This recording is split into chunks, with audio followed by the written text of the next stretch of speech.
La gracia y la paz de Dios, el Padre, el Hijo y el Espíritu Santo, sea con todos ustedes. Amén. Apreciadas hermanas y apreciados hermanos, en este continente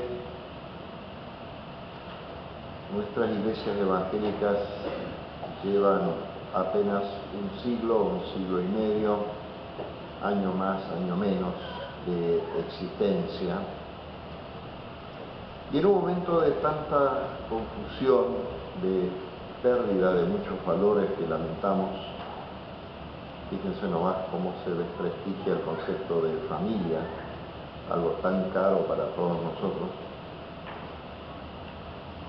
de pérdida de credibilidad y de una desconfianza generalizada. Yo creo que es también hora de acordarnos de agradecer a Dios por aquellas personas que nos han legado esto: el culto, la Biblia, la enseñanza cristiana, la celebración, los sacramentos, la música, la formación cristiana, la celebración de nuestros cultos y la práctica de nuestra fe. Pero no podemos descansar sobre los laureles, como se suele decir, sobre las glorias del pasado, sino que conviene que pensemos sobre lo que da vida y mantiene nuestra fe. Lo que hemos heredado es el marco que nos contiene, pero lo que nos da vida de fe es la palabra de Dios. Es el Evangelio hecho persona en Jesucristo, hecho mensaje en la predicación, hecho entrega en el sacramento, hecho presencia real en nuestra vida, hecho Señor y Salvador nuestro. Y de ese Evangelio Pablo dice en Romanos 1:16, el texto que hemos leído y que todos ustedes seguramente conocen muy bien: porque no me avergüenzo del Evangelio, porque es poder de Dios para salvar o para salvación a todo aquel que cree. Una palabra sumamente impactante, es una confesión personal de Pablo, y para que la pudiéramos hacer también confesión personal nuestra, yo quisiera reflexionar a partir de una comparación entre aquella iglesia de Roma a la que escribe Pablo y nosotros, porque el Evangelio nos llegó a través de tantas instancias y hoy está acá. Pero empieza allá con Jesucristo y con estas palabras que se escriben sobre este poder. Y entonces, además de pensar en el viaje del Evangelio, podemos empezar qué significó a aquellas personas que recibieron esta carta, porque era una carta que Pablo dirigió a una iglesia. Y lo voy a hacer en tres momentos. En primer lugar, quiero decirles que la iglesia de Roma era un grupo pequeño, muy chico, muy insignificante, por así decirlo, en la ciudad de Roma. La ciudad de Roma era aplastante. Era una de las ciudades más impresionantes de la antigüedad. En el mundo mesopotámico, egipcio y griego había las llamadas maravillas de Roma, el nombre que le daban maravillas del mundo, es el nombre que le daban a una serie de monumentos y edificios impresionantes. Sin embargo, Roma era todo eso y muchísimo más.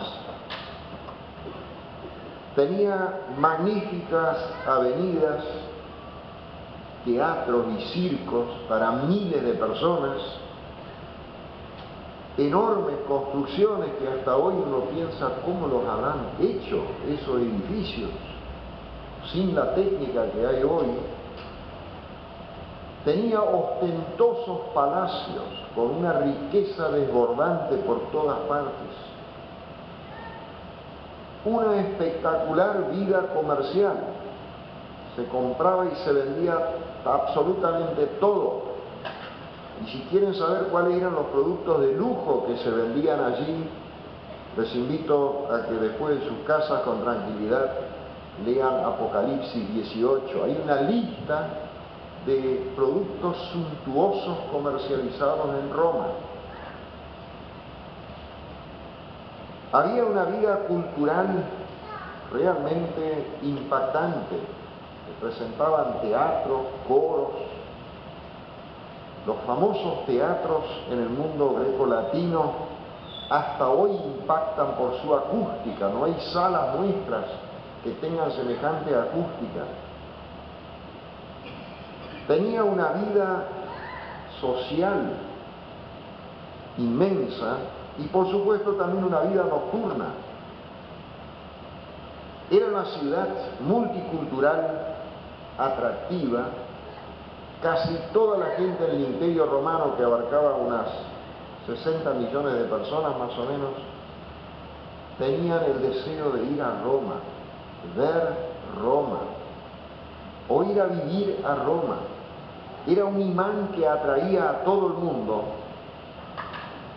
Esa era una cara de Roma. La otra cara era sumamente cruel, desalmada, y los espectáculos preferidos por los romanos, por ricos y pobres, grandes y chicos, eran las masacres en los circos. No el fútbol, eso no se había inventado, ni el teatro, ni el canto, ni los conciertos, sino las matanzas, las competencias violentas que se hacían en el circo con gladiadores, donde se mataban entre ellos, peleas con animales salvajes, y cuanto más sangre salpicaba y más huesos molidos quedaban en la arena de los circos, mayor era el placer que sentía Roma, el pueblo romano. Y el gobierno fomentaba eso porque era una manera de controlar a la gente para que no hicieran levantamientos. Les daban pequeñas remesas de trigo y de pan y juegos en los circos. De ahí viene esa frase, pan y juegos, o pan y circo. Vamos a ver algunas fotos ahora de algunos de los edificios y algunas de las cuestiones que nos quedan de aquella Roma para ubicar mejor lo que era el entorno de esa pequeña iglesia tan minúscula que Roma ni siquiera tomó nota de ellos.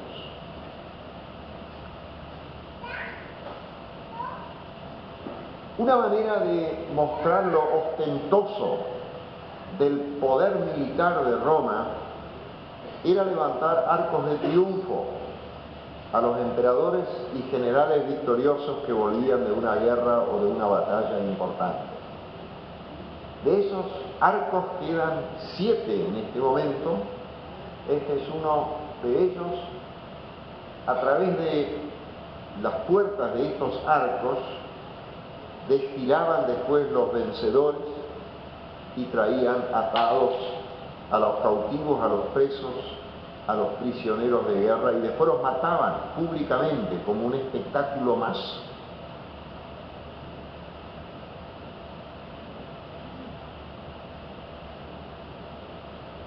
El arco de Tito es un recuerdo sumamente doloroso para el pueblo de Dios, el pueblo de Israel. Este arco se lo hicieron en homenaje al general Tito, el hijo de Vespasiano. El padre y el hijo fueron a liquidar al pueblo judío cuando se levantó en contra de la explotación romana. Al padre lo nombraron emperador y le encargó el resto de la guerra liquidar a los judíos y a Jerusalén. a su hijo Tito. Este lo hizo después de un largo sitio, no quedó nada de la ciudad, destruyeron también el templo y se robaron los objetos sagrados, y después le hicieron este arco a Tito y a sus soldados vencedores, y a través de ese arco pasaron estos grandes señores militares y los presos judíos a los que después mataron públicamente. La anterior foto, la que sigue, esa. Este es uno de los recuerdos de la soberbia romana con la que se humilló al pueblo judío. En el arco de Tito, interiormente, hay un alto relieve que muestra cómo llevan a presos judíos la mesa de la proposición del templo, de los panes de la proposición, trompetas y el candelabro, el famoso candelabro, la menorá de 7 brazos, que la robaron del templo, la llevaron a Roma, esa que tenemos allá en el vitral, y ahí se perdió después. O sea, para el pueblo judío era sumamente doloroso ver su símbolo más apreciado ahora en un monumento a la soberbia romana. Esta es otra muestra de cómo Roma humillaba a los vencidos. Es una moneda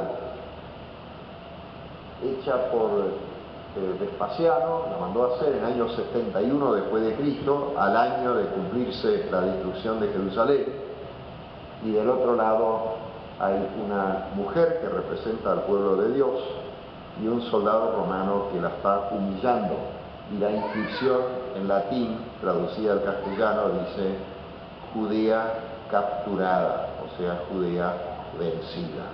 Y estas monedas corrían por todo el imperio, y a los romanos les encantaba que la gente supiera que ellos habían vencido al pueblo judío, lo habían derrotado y destruido.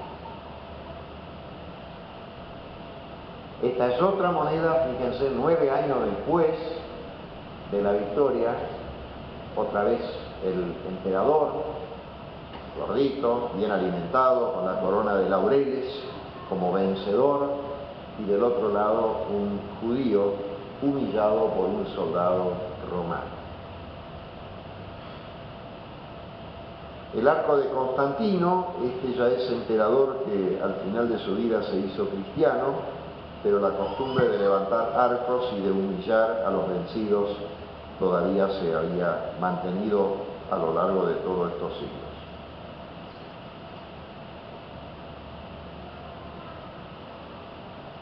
Este es un personaje conocido en la Biblia, es el que ordenó el censo por el cual María y José, María embarazada, ya en los últimos días prácticamente antes de dar a luz, tuvieron que viajar de Nazaret a Belén, de por sí otra crueldad con una mujer embarazada, pero la orden del emperador no conocía ninguna excepción, y se lo menciona en Lucas capítulo 2, versículo 1, y que es la pose de vencedor y de soberbia que tiene esta figura, es el Señor del mundo.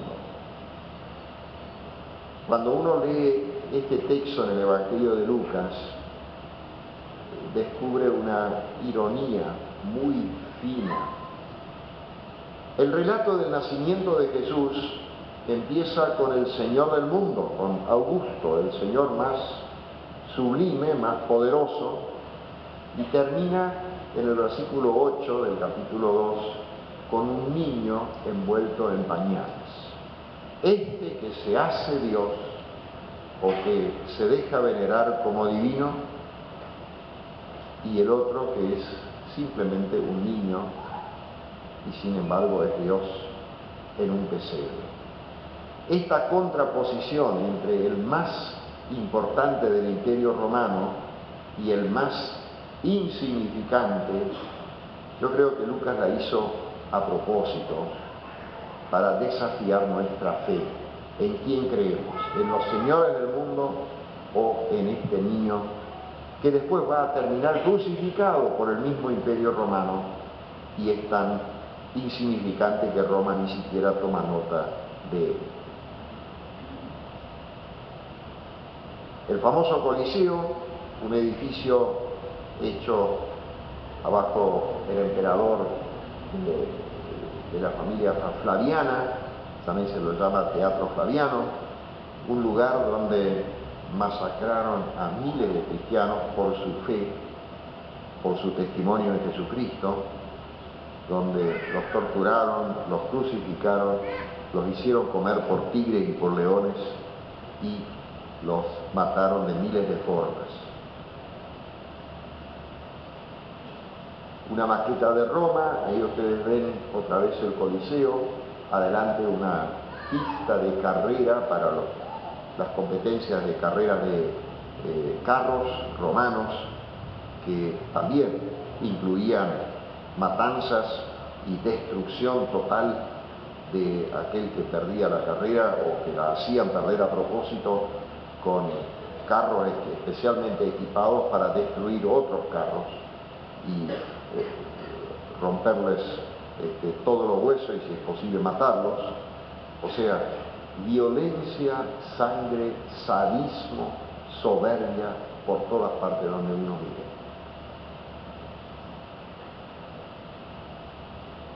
Algo de geografía: en el centro del Mediterráneo y Roma, que en el año 753 a.C. empezó como una aldea insignificante en la época en la que se forma el cristianismo, llegó a ocupar la mitad de Europa, Asia Menor, el pueblo de Israel, por supuesto, también, y toda la parte norte de África. Este es el Imperio Romano en su máxima expansión. Un solo dominio en todo el mundo antiguo.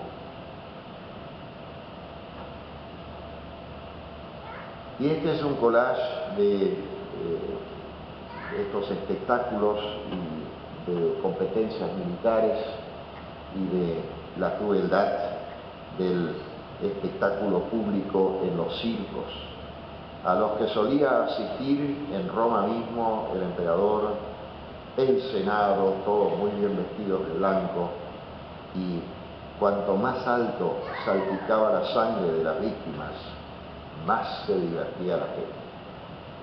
Eso también fue Roma, no solamente la brillante Roma de las leyes, del idioma latín, de la cultura, de los hermosos edificios, sino la Roma de la explotación, del robo, la Roma del trabajo de esclavos y de la sangre derramada.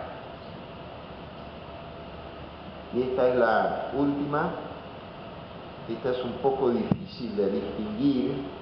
Esto es un grafiti, un dibujo hecho en una pared que se descubrió recientemente. Se llama grafiti de Alexamenos.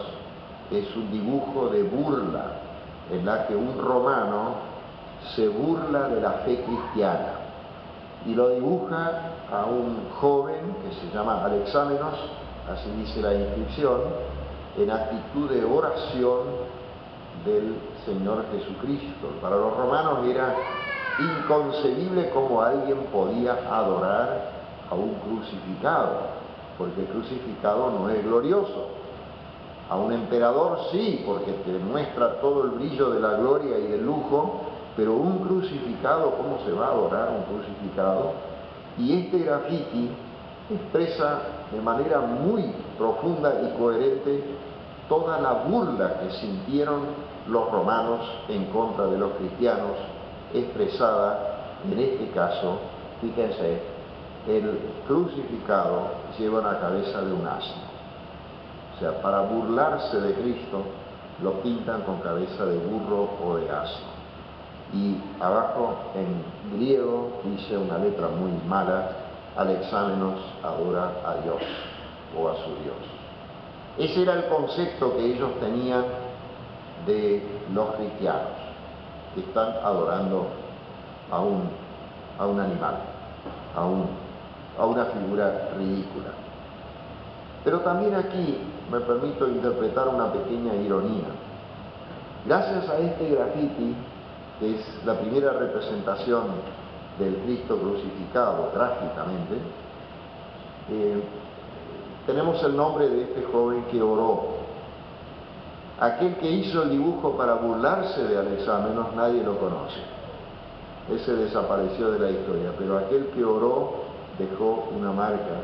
Si bien era una burla para él, pero hoy lo recordamos. Es parte, si se quiere así, de nuestros padres o antecesores en la fe.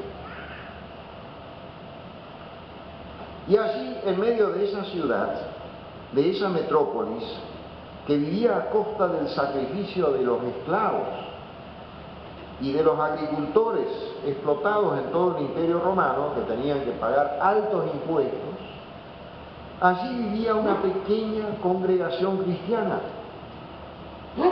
un grupito de gente que había abandonado su antigua manera de vivir, que había aceptado a Jesucristo como su Señor y su Salvador, y que estaba aplicando sus enseñanzas en su vida.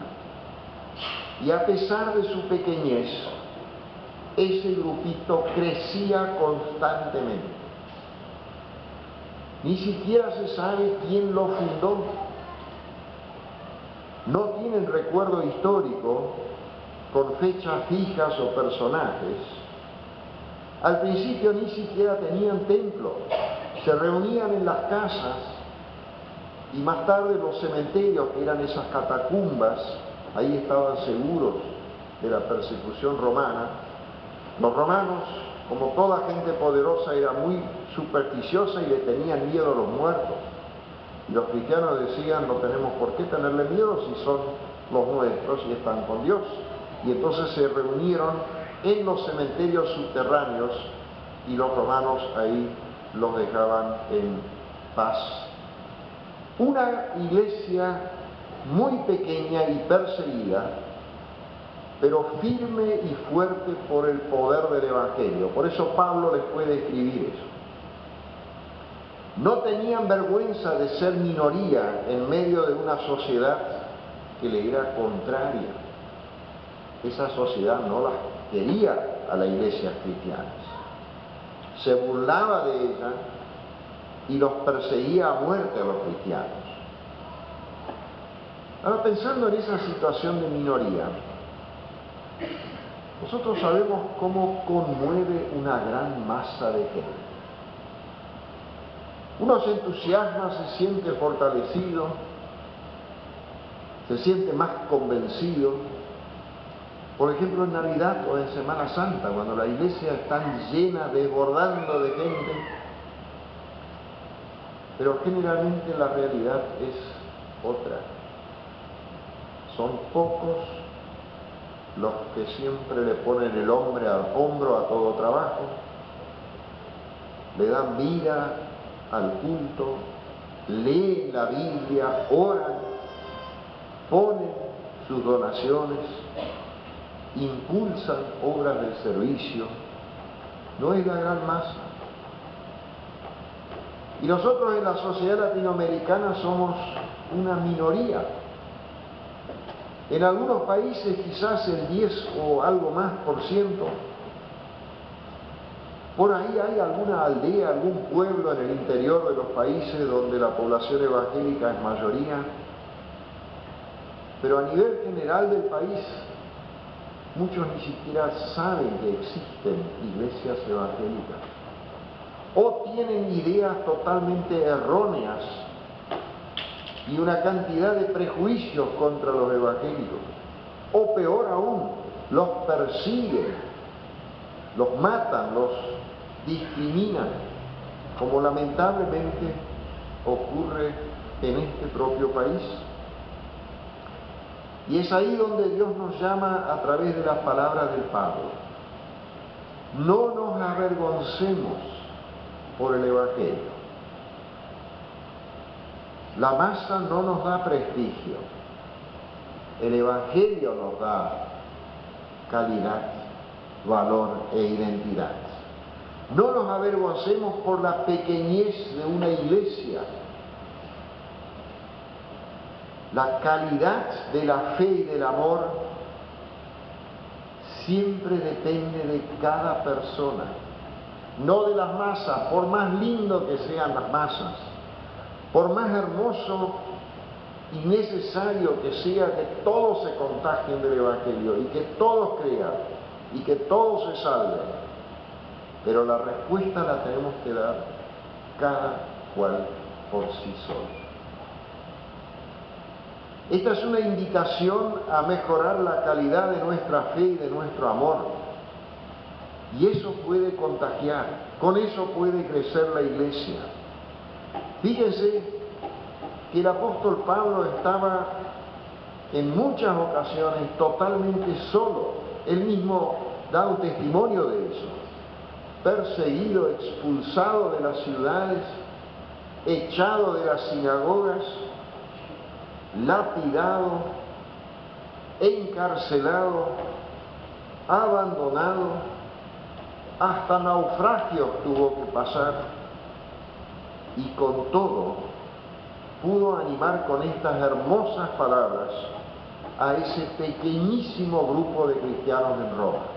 ¿Qué fuerza habrá sentido él después de tantas frustraciones, de tantos malestares que pasó en su vida misionera de servicio al Evangelio, tantos golpes que recibió, y puede escribir semejante frase?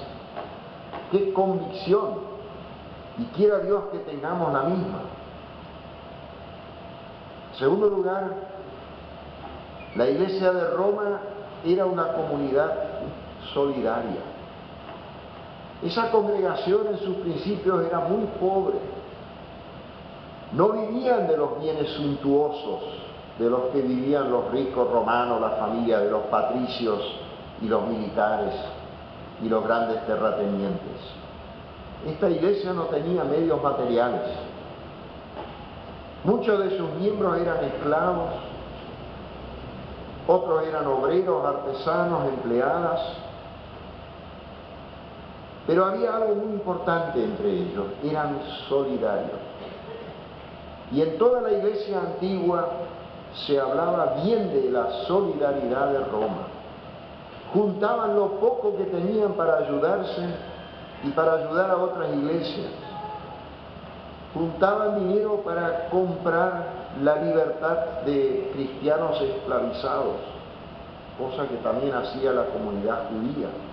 Cuando alguien caía en la esclavitud o alguien quedaba prisionero y le era vendido como esclavo, iban y le compraban la libertad y después lo soltaban, como una generosidad de la iglesia.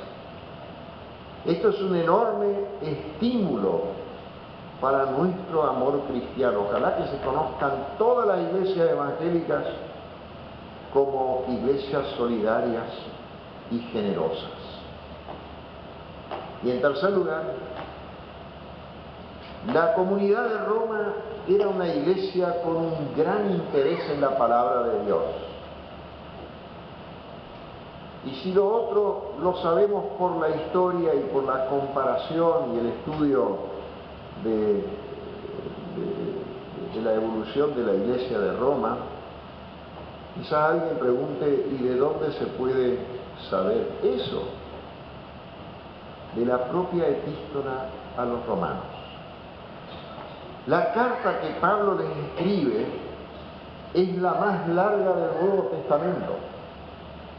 Y si él escribe eso, y con tanta sustancia, con tantos contenidos, con tantas cosas muy densas, era porque sabía que la iban a leer, y que la iban a entender, y que la iban a masticar, y que la iban a comprender. Si les manda algo tan sustancioso, era porque sabía que ellos estaban esperando una palabra tan rica, hasta diría tan complicada, pero justamente como desafío para meterse en ella. Seguramente Pablo no sabía que lo que él estaba escribiendo algún día iba a ser el instrumento yo me animo a decir, preferido de Dios para producir reformas a lo largo de la historia de la Iglesia. Muchos movimientos de reforma de la Iglesia empezaron con la carta a los romanos. San Agustín en el año 400, en esa época, se convierte al leer una frase en Romanos. Lutero descubre y redescubre el Evangelio a partir de una lectura de la carta a los romanos. De un solo versículo, esta tarde les voy a explicar esa historia de inmediato. Y hay varios otros movimientos más de reforma de la fe gracias a la epístola a los romanos. Esa carta que Pablo dirige a una congregación ávida por conocer lo que él, de parte de Dios, les tiene que decir. Y les quiero dejar un desafío. Tómense en un tiempo libre, en su casa, tómense el tiempo libre y en ese tiempo lean de un solo tirón toda la epístola a los romanos. Van a encontrar tantas cosas que ojalá les incite a volver a leerla y a volver a leerla otra vez. Es tan densa que no nos alcanza toda la vida para leer todo lo que hay ahí. Leerlo y asimilarlo. Leer se lee en una hora, pero asimilarlo nos va a llevar muchísimo tiempo. Esto es indicio para mí de que la Iglesia de Roma era una congregación ávida por conocer la palabra de Dios. Ojalá que se pudiera decir eso de nuestras iglesias.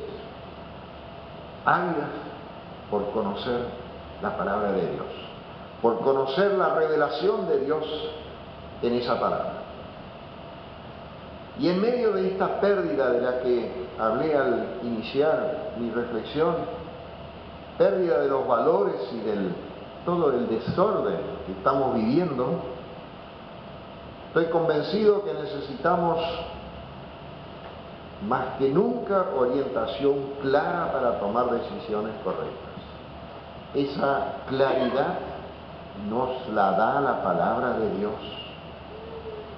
Y quizás mucho más que en tiempos tranquilos del pasado, necesitamos hoy esa fuerza de la palabra de Dios para poder seguir creyendo, creciendo como persona y como iglesia, consolar, perdonar, amar. Todo eso está a nuestro alcance. La Iglesia de Roma no tenía todo lo que tenemos nosotros, pero lo poco que recibieron lo aprovecharon al máximo. No nos avergoncemos de las herramientas que Dios puso en nuestras manos. La Biblia, la oración, la participación en la iglesia. Ese es el poder que nos llama a la fe, nos mantiene en la fe, nos transforma, así como hemos cantado, y nos salva, también como lo hemos cantado. Es el poder que va a mantener a nuestras iglesias.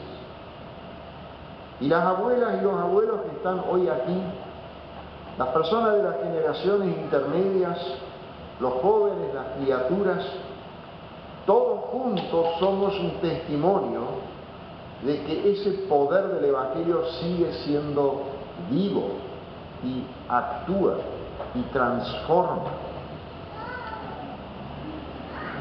No siempre fue así.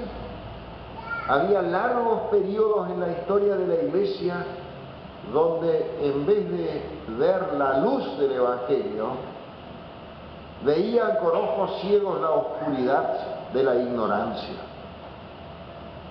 El Evangelio quedó muchas veces tapado bajo los escombros de tradiciones humanas, de interpretaciones humanas, de luchas por el poder, nada evangélicas. Pero gracias a Dios, cada tanto Dios ha llamado a personas a renovar, a reformar, a dar vuelta a todo esto y volver a poner otra vez la luz del Evangelio para que todos la reciban. Y les quiero hacer esa invitación y reiterarla para esta tarde, Ahí vamos a ver una de las partes, digamos, más importantes de la larga historia desde Roma a Monterrey o al lugar que fuere, que ha seguido el Evangelio y que ha quedado sepultado durante siglos, y cómo la Reforma otra vez lo tuvo que desenterrar para descubrirlo, para redescubrirlo. Y como ya dije, lo hizo Lutero y lo hicieron todos los otros con la palabra de Dios. Y quisiera invitarles también a que aprovechemos este culto de hoy para renovar nuestra disposición a dejarnos hablar y tocar por Dios. Esa renovación que solamente Él puede hacer y que la hace con su Espíritu. Y quien quiera, le invito a orar entonces en silencio y conmigo de la siguiente forma. Señor, quiero renovar hoy mi entrega a ti y pedirte que me llenes de convicción y entusiasmo por tu obra. Guía mis pasos, condúceme por siempre, ayúdame a ser siempre tu obediente discípulo. Arraiga en mí la convicción de que es un privilegio poder creer en el Evangelio, que es poder de salvación. Amén. Y que la gracia de nuestro Señor Jesucristo, que es mayor que nuestro entendimiento, guarde nuestros corazones y pensamientos en Cristo Jesús. Amén. Quisiera agregar todavía una brevísima explicación sobre lo que vamos a hacer, Dios mediante, el lunes, martes y miércoles a las mañanas, como ya lo hemos escuchado. Vamos a tener un curso especial sobre la época intertestamentaria, esto entre el Antiguo y el Nuevo Testamento. Y a la tarde vamos a tener un taller, empezando el lunes, concluyendo el miércoles, 3 tardes de 5:30 a 9, sobre el problema del alcohol. ¿Qué hace el alcohol en el organismo humano? ¿Qué hace en la mente? ¿Qué ocasiona en las familias, en la sociedad? ¿Qué es la alcoholización? ¿Qué es el alcoholismo? ¿Qué se puede hacer cuando uno tiene un familiar con este problema? ¿Qué se puede hacer cuando uno mismo tiene un problema así?